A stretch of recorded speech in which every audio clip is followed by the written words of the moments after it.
Okay, for the fifth years, I'm going to do the accountancy ratio, activity ratio number 2 for you. It's a period of credit received from creditors. Okay, so you're talking about period again, so we're talking about time, and we're going to use months. Okay, you're talking about your creditors. Why do you have creditors? Because you purchased some credits, do credit purchases.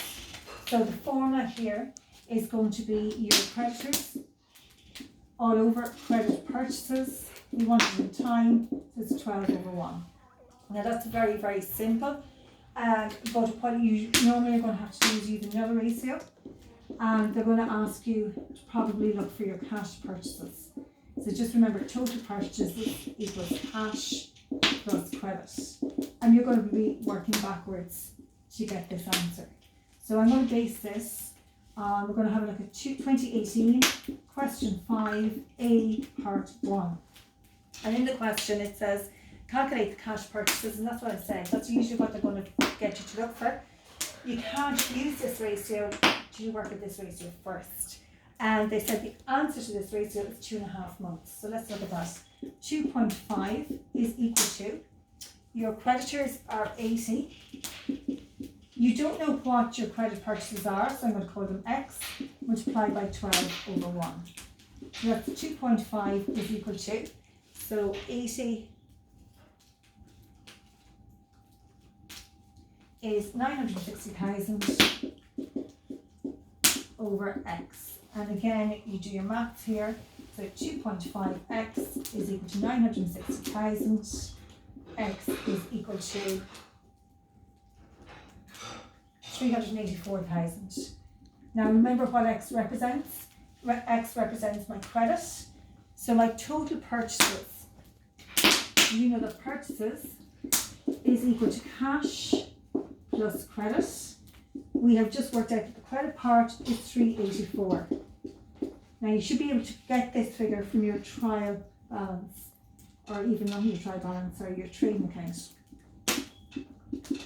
Okay, now if you look at your trading account in the question, there is no purchases in it. But what they do give you, they give you opening stock. We know plus purchases minus your closing stock is equal to cost of sales. So I'm going to actually have to fill this in as well. So opening stock is 60. Purchases we don't know, so I'm going to call it X. Closing stock is 90. And your cost of sales is 560. Okay, so just tying this up, this is X minus 30 is equal to 560. Bring your 30 over, so your purchases is 590,000. So we had to do a little bit of extra work to get that figure there. So we know this is 590 is equal to, we don't know the cash, but we know the credit is 384. So obviously the difference is your answer.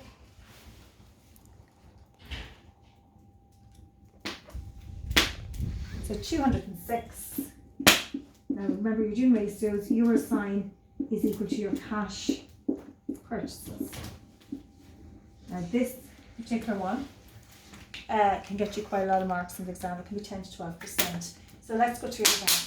You have your ratio, okay? So they're probably going to give you the answer to that, and you're going to not know your credit purchases, and you're going to work backwards to get your credit purchases. Then you're going to work with this formula. Generally with this formula, purchases can be given straight from the trading account. Sometimes you're going to need to use this formula to figure out your purchases. Okay, and that's your work for today. Done.